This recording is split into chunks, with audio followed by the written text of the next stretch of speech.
Muito boa tarde, estamos direto ao Instituto de Cardiologia Nacional, né? Laranjeiras. César, podemos te ver muito bem e agora queremos ouvi-lo também, por favor. Fausto, boa tarde Mangione. É com grande prazer que a gente recebe aqui os colegas do Brasil todo, da Latinoamérica, na nossa cidade, no Rio de Janeiro, e especialmente aqui no Instituto Nacional de Cardiologia. É um hospital SUS, um hospital total do Ministério da Saúde, e onde nós temos aqui a felicidade e o luxo de ter algumas terapias que ainda não estão disponíveis universalmente no SUS, por ser instituto.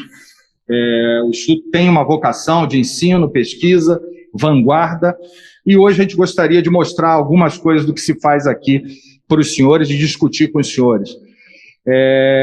Coincidentemente, Fausto e Mangione, ontem o Instituto Nacional de Cardiologia completou 50 anos de idade. Então a gente está no meio de uma semana comemorativa e nada melhor do que poder mostrar, estar inseridos aí no Congresso da Solace, que poder mostrar dois casos que nós vamos fazer essa tarde aqui. Um deles, o primeiro, que já está aqui em sala, um caso de coronária, com a parceria da Boston Scientific, a quem nós agradecemos. Nós vamos ter aqui alguns operadores da casa, Dr. Leandro Cortes, Dr. Fabrício Caed e nosso residente de segundo ano, o Igor Domingos, e temos aqui o auxílio luxuoso do nosso convidado internacional, Daniel Chamier, internacional que nasceu nessa cidade onde nós estamos, está voltando a casa, né? E o Daniel vai nos auxiliar aqui nas imagens cardiovasculares. Muito obrigado aí a todos. Então, assim, sem maiores atrasos, eu já queria passar a palavra para o Igor, que vai apresentar o caso esse primeiro caso de doença coronariana. Logo depois, aqui nós estamos na sala 2, nós temos 3 salas de hemodinâmica aqui nesse andar, mais uma sala híbrida no 11º. Na sala 1, nós vamos já preparando um paciente para um implante percutâneo de válvula aórtica que vai vir na sequência. Então, Igor, por favor, nos conte aí sobre o caso dessa senhora que está em sala. Obrigado. Vamos lá. Boa tarde a todos, um prazer recebê-los aqui na nossa casa. Vamos começar. A gente tem aqui em sala uma paciente, 64 anos, hipertensa, diabética, dislipidêmica, peso 50 kg, altura 1,59 m. Uma paciente que ela procurou atendimento por um quadro de angina estável recorrente, associada a dispneus esforços, a princípio eletro, sem alterações isquêmicas agudas, chegou a realizar um ecocardiograma que mostrou uma disfunção sistólica moderada do VE, com uma acinesia posterolateral e uma hipocinesia dos demais segmentos, com uma fração de ejeção de 40%. Também foi submetido a uma ressonância que evidenciou alterações sugestivas de isquemia no segmento septo interventricular e parede inferior do VE, mas com uma viabilidade preservada em todos os segmentos. Sendo isso, foi indicada a coronariografia. Próximo slide. Aqui a gente tem a coronariografia dela. A artéria coronária direita, a gente já viu que ela tem uma doença ali proximal, né, proximal e terço médio, seguindo por uma oclusão, né, um vaso bem calcificado. Seguindo para a coronária esquerda, a gente consegue ver ali já nessa projeção, uma caudal, que a gente tem uma lesão em CX, né, logo mais abaixo, também uma lesão ali pegando a bifurcação com o segundo ramo marginal. Pode passar? Nessa outra projeção, a gente tem uma projeção cranial, né, para a gente poder ver a descendente anterior, evidenciando ali um vaso bastante calcificado e difusamente comprometido. Pode passar? Pode passar o slide? Pode passar isso também. Isso. A princípio, essa paciente, ela tinha um síntax de 33, tá? E a princípio foi indicada uma cirurgia de revascularização do miocárdio para ela. Porém, a paciente apresentou uma recusa cirúrgica absoluta, né? A gente conversou com o médico assistente, tudo, e optou-se então por realização de angioplastia. Na semana passada, a gente abordou a coronária direita dela. A gente iniciou com uma dupla injeção, tá? Coronária esquerda e coronária direita, para poder evidenciar o segmento ali, que a gente pode ver que é um segmento longo, calcificado, de oclusão. Pode passar? Com a ajuda aqui da Boston, patrocínio da Boston, a gente utilizou o RotaPro, tá? E pode passar a lesão, pode passar isso. E aí a gente tem ultrassom, eu vou pular aqui, depois a gente vai discutir com mais calma, mas a princípio mostrou-se que tinha uma área luminal de 278. Pode passar? E aí a gente optou, a gente foi feito o rotableito, e aí a gente tratou o vaso com 3 stents, Synergy, um 2,5-38, um 3,38 e um 3,5-28. Esse aí é o resultado final da angioplastia. Pode passar. E esse é o ultrassom que a gente fez após a angioplastia, evidenciando uma área luminal mínima de 9,34. Pode passar. A gente vai passar agora para o... Fausto, Leandro falando aqui. Tudo bem? Me escuta bem? Fausto Mangione, estão me escutando? Estamos escutando. Ah, sim. Então, isso foi feito na semana passada. Hoje, a nossa ideia seria a abordagem da artéria descendente anterior. A ideia seria tratar a coronária direita, a descendente anterior, e a artéria circunflexa, a equipe clínica ia tentar levar clinicamente. Se a paciente continuasse sintomática, aí sim se tentaria uma abordagem da artéria circunflexa. A gente, só para passar para vocês o que a gente já andou fazendo aqui, a gente inicialmente já cruzou a lesão. Se vocês puderem botar a imagem da angiografia, passa a cena inicial. Vocês conseguem, vocês estão vendo a imagem da angiografia? Sim, consegui. Então, a gente já fez a injeção inicial, sem grandes modificações do cateterismo, passamos e estamos aqui por via radial, com um catéter 6 frentes de backup. Leandro, antes de você mostrar a tua estratégia, podíamos discutir um pouquinho no painel qual que seria a estratégia dos debatedores que estão aqui presentes? Pode ser? Ultrassom, mas pode discutir. Faz a discussão, Mangione, e aí depois a gente apresenta o ultrassom. Aí apresenta o ultrassom para ver como é que vai ser a nossa estratégia de abordagem. Tá bom. Então, vamos começar aqui pelo nosso lado esquerdo. Antenor, qual que seria a sua estratégia com relação ao tratamento da descendente anterior? Uma lesão extensa, bastante calcificada.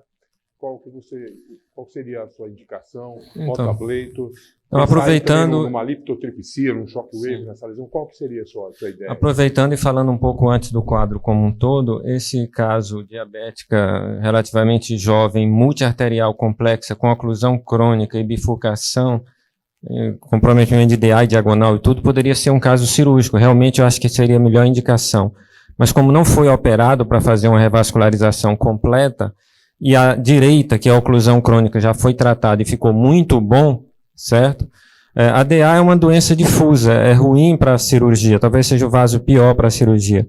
Mas aí tem que ter técnica de tratamento do cálcio, né? Não tem Leandro, como fazer. você poderia deixar a descendente anterior batendo, sem com contraste, só para a gente E poder eu acho ver? que como é a artéria pior para a cirurgia, talvez o tratamento percutâneo para ela seja o melhor, mas tem que tratar toda a lesão, o cálcio antes de colocar stents, né? Podia Mas dar uma esse já é um parada vaso mais em complexo. diástole enchendo a coronária, por favor? Isso. Aí, para, isso. Aí, veja bem, essa paciente foi indicada cirurgia. Eu vou pedir para o Marcelo discutir isso aí. Você vai levar o seu caso lá para o cirurgião. O seu cirurgião encara esse caso aí como tranquilo para colocar uma mamária nessa descendente anterior. Tira um pouquinho desses números aqui, deixa a DA bater bem, se for possível aí. Bem na ponta. Para ver para o Marcelo opinar em cima disso. Por favor, Marcelo. Eu acho que possibilidade cirúrgica existe, apesar de ter múltiplas lesões no segmento médio, mas abrindo essa coronária direita, que tinha uma circulação importante da DA para a direita, agora a gente já não vê porque está aberto. Será que não seria um vaso para estratificar clinicamente essa paciente, com uma cintilografia, por ser uma placa longa, difusa, calcificada, né? E eu não sei se eu estadiaria tão rapidamente, fazendo a direita e já a descendente anterior.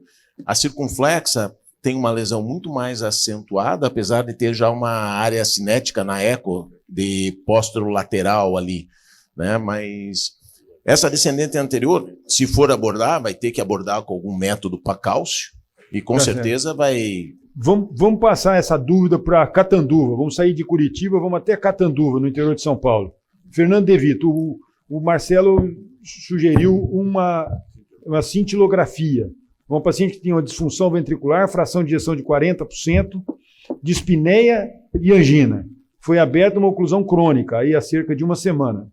E agora, parte para fazer revascularização. A discussão é a seguinte, revascularização completa ou não? Porque o Leandro já falou que ele vai tratar só 2 vasos, que a circunflexa que ele jogar para os clínicos, para acompanhar. E a DA agora está na decisão. Fausto, dá para escolher uma artéria ou outra? Como se faz isso? Fausto, eu acho o seguinte, é uma doente jovem, Bem no microfone. uma doente jovem que tem disfunção ventricular sistólica importante, que tem sintomas, eu partiria para uma revascularização completa. Acho que o desafio da direita, que era um desafio importante, uma oclusão crônica, teve um bom resultado, e agora partiria para a DA e eu precisaria avaliar melhor a circunflexa, que eu tive um golpe de visão que não foi suficiente. Perfeito. Na DA, eu acho que era possível sim, ter operado essa doente. Apesar de ter alguma consideração sobre doença difusa no leito distal, né, que a gente deve também considerar em termos de patência tardia, mas para abordar a DA, eu teria que tratar a bifurcação até o terço médio da DA, possivelmente com 2 stents ou um stent longo, e algum método que pudesse abrir o vaso satisfatoriamente para que o stent tivesse um bom resultado. Acho até que é possível que isso possa ser feito com balão não complacente. Precisamos ver a imagem, a quantidade de cálcio, o grau de cálcio, para decidir isso daí. Marco, você viu como tudo em medicina, há 3 condutas. Abriu a direita, quem está fazendo... está preferindo tratar 2 vasos. Aí nós fomos para Curitiba, no sul do Brasil. O Marcelo está querendo que só fique tratando 1 vaso, só a coronária direita. Aí nós fomos para uma outra cidade no Brasil, que é Catanduva, o Fernando De Vito, de origem italiana também, que prefere tratar os 3 vasos.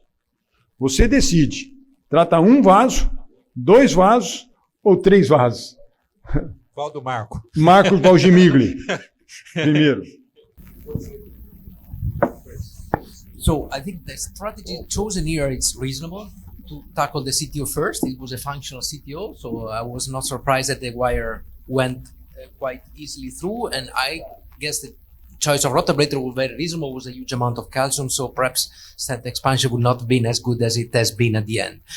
I think there is no discussion that LAD is a critical lesion. So I think to tackle LAD and wait for see what the patient is doing fine is very reasonable. Another approach would be to stress test the patient.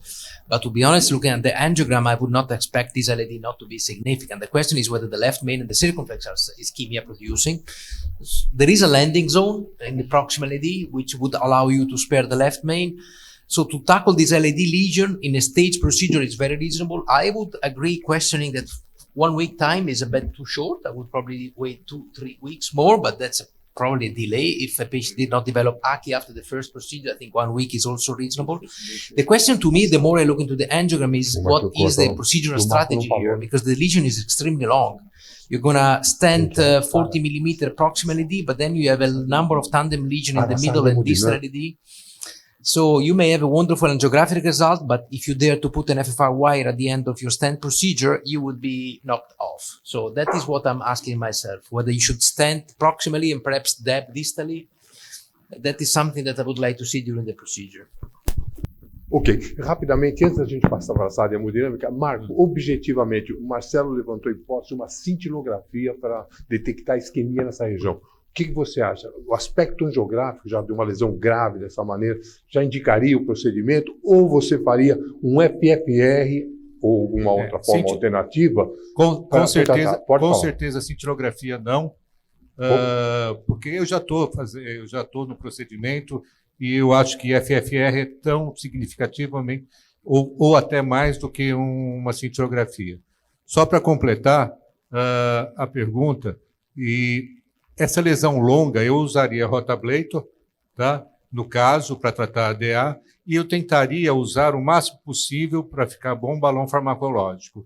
E tentaria usar o mínimo distante possível, porque se eu fizer, vai ser full metal jack.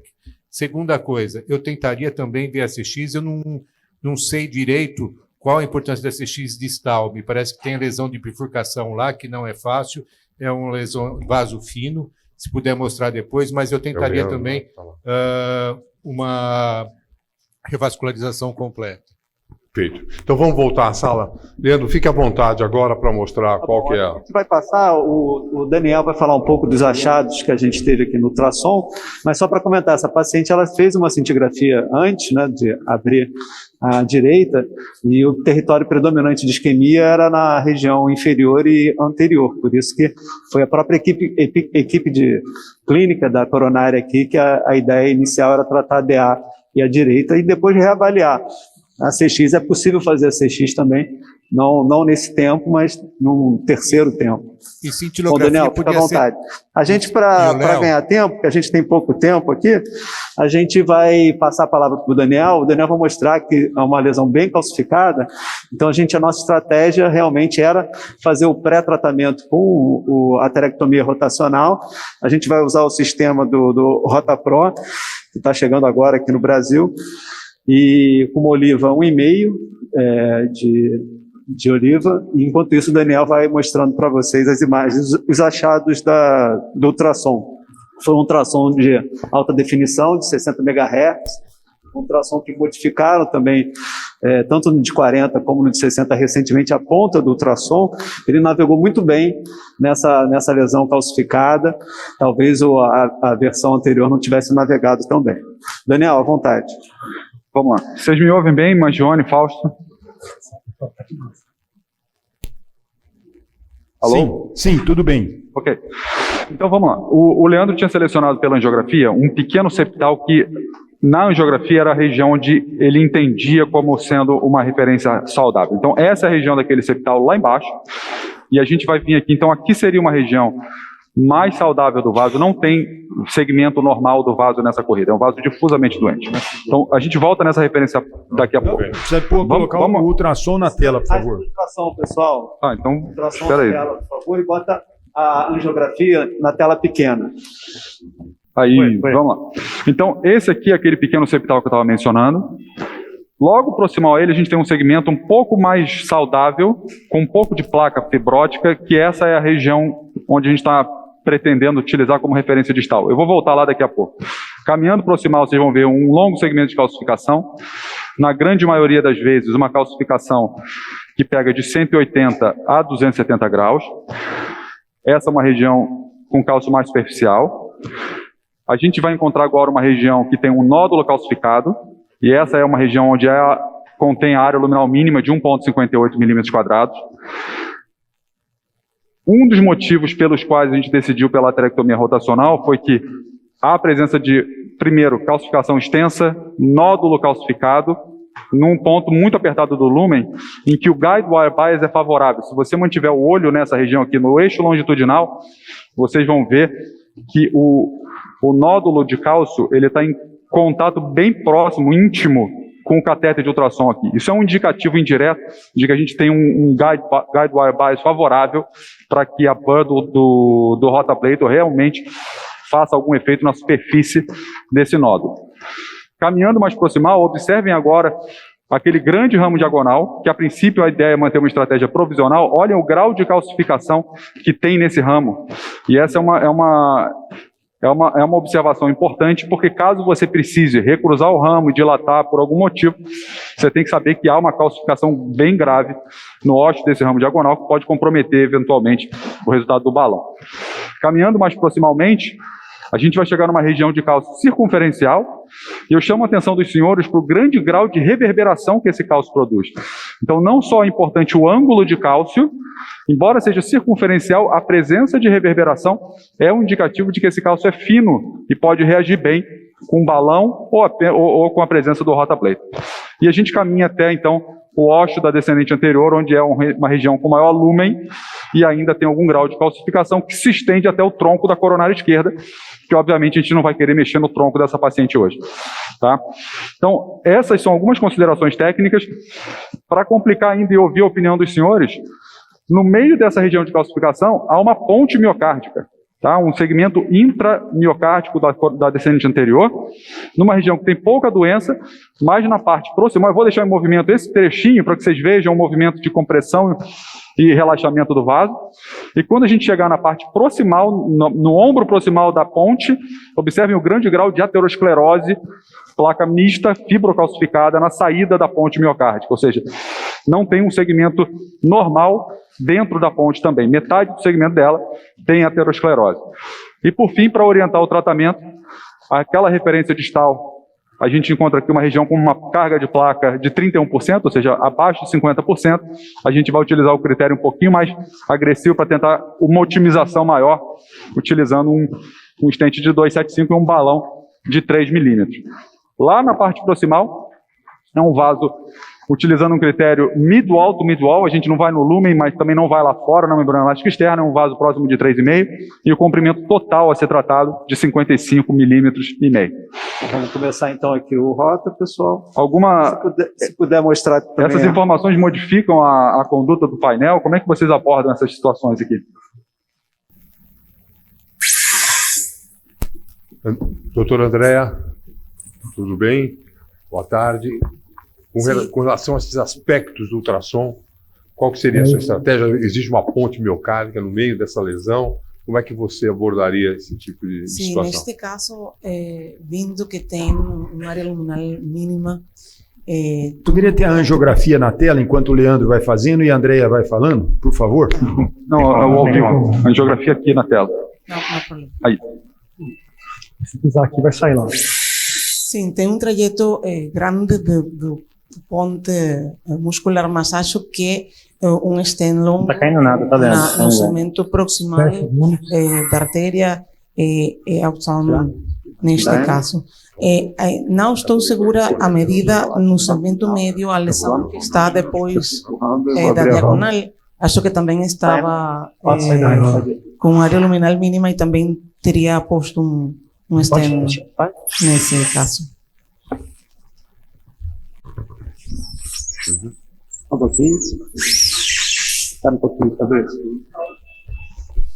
Marcelo, essa ponte... A colocação do stent, ou você cobriria toda a artéria? Eu acho que teria que cobrir todo o segmento, né? Embora essa imagem do ultrassom também iria com o rotablator, pela intensa calcificação, mas se por algum motivo não tivesse o rotablator disponível, ainda seria uma calcificação que você conseguiria adaptar, porque nos locais mais acentuados, em torno de 180, chegando a 200, ainda tem um espaço para expandir um pouco o stent, mas não é o ideal, né? O ideal é fazer uma modificação de placa. Uma pergunta para os operadores. De não ter o rotablator, o shockwave não seria para eles uma opção? Então vamos passar essa pergunta para o Dr. Valgimini. Dr. Valgimini, essa pergunta sobre shockwave. Samurai, por favor. I have to say, in this case, the rotablator would probably be my first choice as well. Having said that, alternative would be, of course, shock waves. But before you would be able to deliver the balloon here in this very long and calcified lesion, you would need to start pre-dilating, making the room, and then shock wave. I think looking at easily the bar went through, probably shock wave would have done the job as well, to be honest. Além do que, shockwave você teria que usar mais de um balão, né? Porque são medidas diferentes do início ao fim. Né? E uma lesão, e o shockwave não é tão navegável quanto um rotablator, né?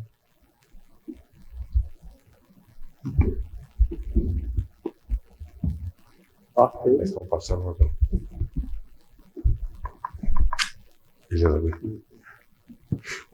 Doutor Martim, qual a sua experiência com Shockwave no Chile? Está disponível? Vocês têm experiência na sua equipe, no seu hospital, com esse novo método de tratamento dessas lesões calcificadas?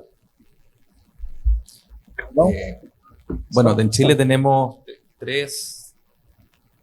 tres alternativas disponibles. Tenemos el rotablator, que es un muy buen caso para rotablator.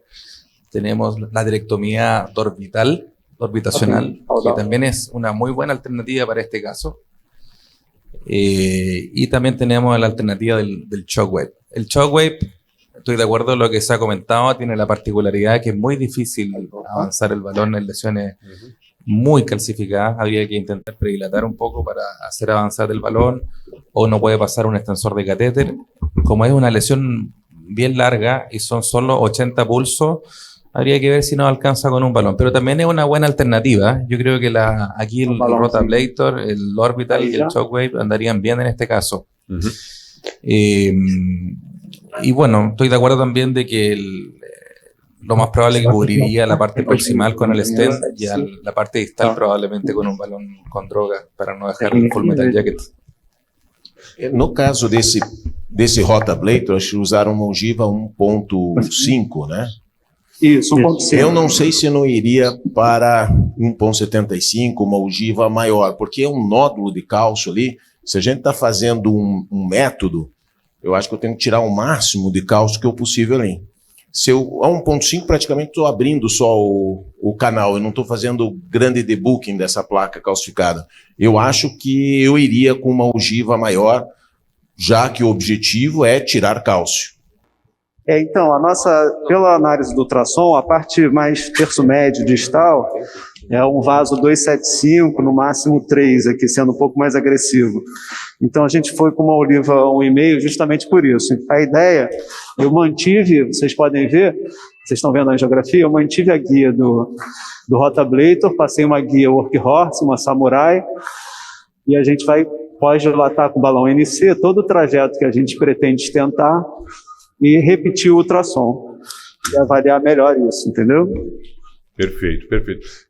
Daniel Chamier. Oi, tudo bem? Daniel, você me escuta? Escuto bem. Ótimo. Pela sua experiência, grande experiência que você tem com os métodos de imagem e sua experiência pessoal, eu gostaria de voltar a essa situação do shockwave. O que você acha, de acordo com os aspectos que você encontrou no ultrassom? O shockwave resolveria essa situação da mesma forma que o rotablator, ou teriam que ser também métodos complementares, rotablator e também shockwave nesse paciente? Qual que é a sua opinião? Boa pergunta. Eu particularmente gosto um pouco desse conceito complementar, mas nesse caso aqui em particular, tem algumas situações que me fariam escolher o rotablator como primeira opção. É a grande extensão do cálcio, acho que o Perin já mencionou bem. Para fazer todo o tratamento com shockwave, você vai precisar de mais de um balão, potencialmente 2 ou 3. Isso eleva demais o custo do procedimento. A outra coisa é a presença do nódulo de cálcio. E essa é uma situação que não está muito bem resolvida com o shockwave. Tem uma série de estudos recentes com litotripsia em região de nódulo, e se especula que o shockwave poderia ter uma ação na base mais profunda do nódulo para você adquirir uma expansão maior, mas isso ainda necessita de um esclarecimento maior. Então, o que a gente vê em função da extensa calcificação, de um guide wire bias favorável ao rota, nesse caso em particular, e a presença de nódulo de cálcio, acho que o rotablator aqui seria a minha primeira opção. Faria o que o Leandro está fazendo depois, após dilatação com o balão NC, e aí faz o AIVOS e vê. Se você ainda não conseguiu atingir um preparo adequado, o Shockwave ele serve como uma segunda opção de complemento nesse caso. Pode deixar a angiografia na tela agora, por favor? Pode. Sempre. O que a gente fez? A gente fez a aterectomia com o Oliva 1,5, já cruzamos a guia Samurai, pré-dilatamos toda a região que a gente pretende colocar stent com balão NC 275 e vamos fazer agora de novo o ultrassom para a gente avaliar o impacto dessa preparação da lesão. Chega mais para cá. O Fausto. Pois não? Eu queria... É o Marco Perim aqui. Eu queria perguntar para o Marco Wagmilli aqui se com ponte intramiocárdica, esse trajeto todo, estentar ou tentar usar um pouco de balão farmacológico, drug-eluting balloon, para evitar principalmente... Dá uma nova... Eu não estou vendo você, Daniel. Dá uma nova... Pode começar? Vou começar o pullback. Desculpa, pessoal. Bota o ultrassom na tela principal agora, por favor. So I think back to your point, that what I would prefer as a first strategy. Maravilha. Here, I think I would be aggressive in pre-dilatation, try not to have a flow limiting dissection, and not simply dissection, because you will end up anyhow having dissection. And then I would try to stick to the minimum amount of stent as much as possible to maintain that flow action. You please increase the sound in the microphone, please.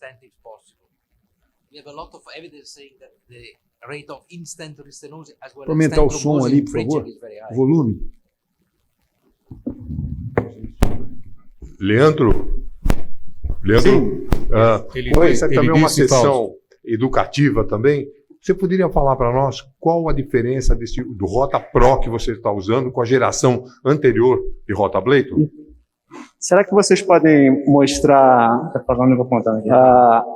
aqui, ó, o console? Vocês conseguem filmar aqui o console? Vamos tentar filmar mais perto um pouquinho. Mais perto, aproximar bem. Quando acabar isso, avisa, hein, Daniel, que eu vou mostrar aqui. Como vocês podem ver, esse console novo, o Rota Pro, você não tem o pedal.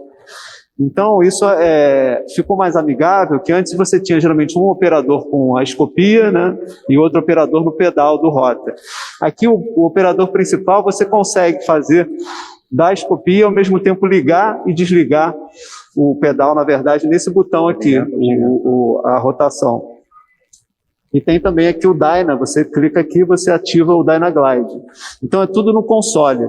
Tudo manual agora, tudo manual. Você faz tudo não precisa de pedal, isso facilitou um pouco. Agora o procedimento em si é bem semelhante. Mudou também o console, se puder filmar aquele console ali do Rota Pro, além da mudança do Advancer, o console ficou um pouco menor também, né? Então isso facilita até transporte e a alocação dele na sala também melhora bastante.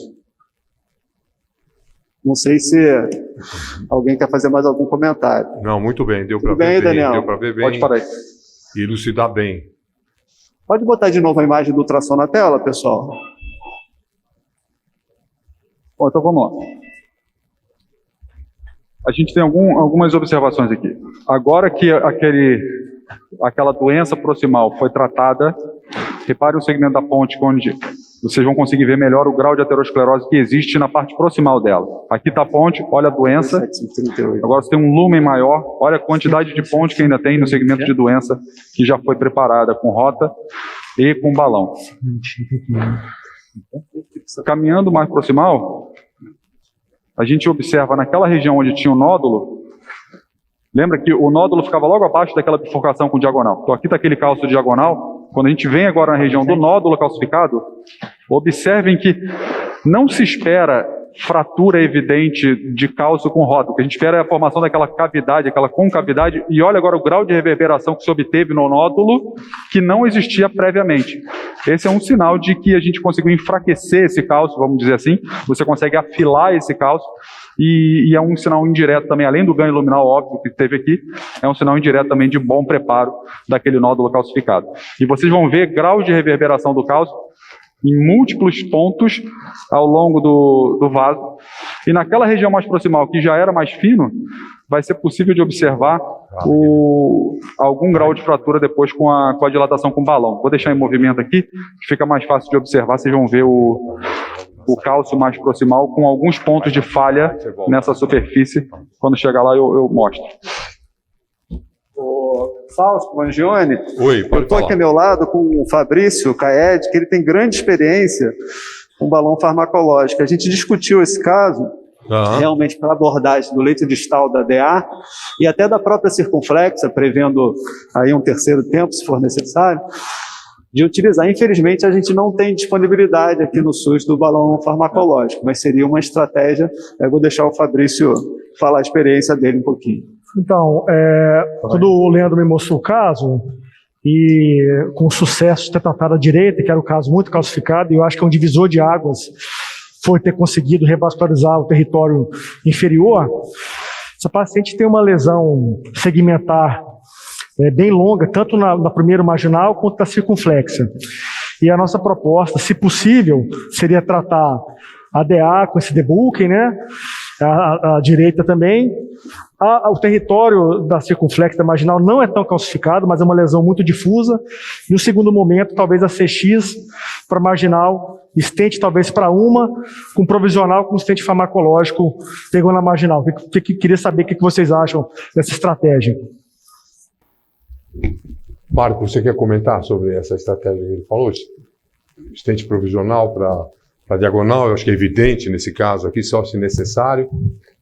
Mas com relação ao balão farmacológico especialmente, como que você abordaria numa lesão? A ponte parece que ela abraça a lesão, principalmente no segmento proximal, né? Eu tentaria deixar, principalmente que a gente sabe que estente, quanto maior o lume, melhor o resultado a longo prazo. Eu tentaria tratar principalmente a porção distal com balão farmacológico e principalmente que a gente sabe também que estente em ponte intramiocárdica, né, fratura e o índice de reestenose também é maior, né? Então eu tentaria, quanto menos estente eu conseguisse, com bom resultado, óbvio, usar menor porcentagem de estente para essa artéria. Pelo menos distal, eu usaria um balão farmacológico aí de 30, que são os maiores balões que a gente tem, 30, 40 milímetros de comprimento, e depois complementaria na porção proximal um stent. Em termos da bifurcação, eu acho essa bifurcação complexa. Veja que o mesmo grau de calcificação, quase 360 graus que eu tenho no terço médio aí da descendente anterior, também tenho na diagonal. Não é fácil. Eu deixaria para um segundo plano, não mexeria agora na diagonal. Se ele se mantiver aberto no final do procedimento. Se mantiver aberto, eu não mexeria agora. Perfeito. Doutor Paulo Gimeli, uma outra pergunta, na sua experiência também, esses casos que têm uma quantidade de placa importante e ponte miocárdica, como é que está sendo a sua estratégia nesse tipo de situação? Uma preferência também para tentar tratar somente com balão farmacológico ou quando a lesão é uma lesão mais extensa, como nesse caso, a preferência seria o estente farmacológico? 332. Isso. Express myself before. I think here I would try to minimize the stent length because I'm afraid after the stent you'll have to place another one distally. So I think it's a never-ending story until the apex, and then you're basically taking surgery away from this patient. 2-3 years down the road, you will never know if this patient is reacting to this long stent implantation. And if you stent all the way until the apex, surgery is not going to be possible anymore. Of course, drug-eluting balloon is an intention to use drug-eluting balloon. It depends how the vessel reacts, but I would start with this mindset. I would try to drug-eluting balloon the vessel as much as I can, and if needed, I'm going to put spot stenting. Of course, the ideal situation is I don't want to stent a bridge because I know that the result is poor. it's a 3-vessel disease diabetic patient in whom the stent implantation result is poor. I'm going to stent even the bridge. It's calling for trouble here sometimes, I think. Do you have the sirolimus drug balloon in your institution? We have or both. Only paclitaxel? No, we have both. We have paclitaxel and sirolimus. We have 2 sirolimus and 1 paclitaxel. And don't ask the question which one is the best, because I have no clue. I do not know. But we use them. Leandro, acho que a gente pode seguir, que nós estamos entrando um pouquinho já aqui no tempo, passando um pouquinho. Vamos ver o que você já realizou. A gente ficou satisfeito com o ultrassom, então a gente implantou no terço distal um stent 275-38, um Ciner de 275-38, e aqui no terço proximal a gente está implantando agora um stent 332. Com o objetivo de cobrir até o ósseo da descendente anterior, até perfeito? a parte bem proximal da descendente anterior aqui.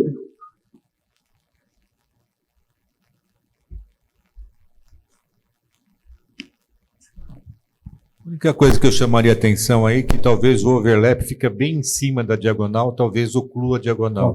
Talvez eu tivesse Não, na verdade colocado... a gente viu, ficou um pouco abaixo da diagonal. Ah, ficou muito cuidado, né? Ah, tá. Ficou para não fazer o overlap em cima. Isso. Ficou uns 2 milímetros abaixo da diagonal. Tá muito lá. Vou empurrar um pouquinho. Opa, tudo certo? Tá. Pode ir. Até 14.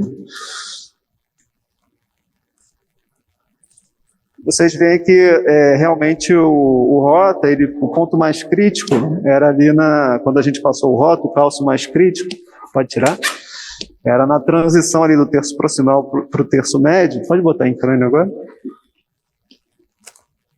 Mas os stents, depois que a gente passou o rota, eles navegaram muito bem, não teve nenhum tipo de problema para descer os stents.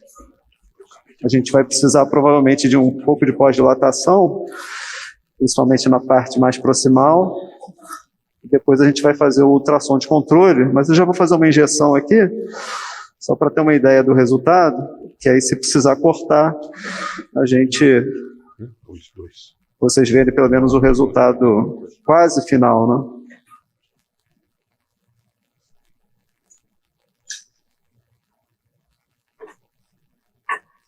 Vasodilatador.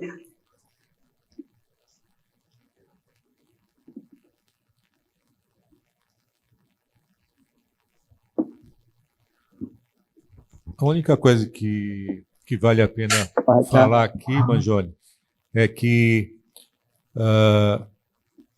essa Vocês lesão estão vendo de a angiografia?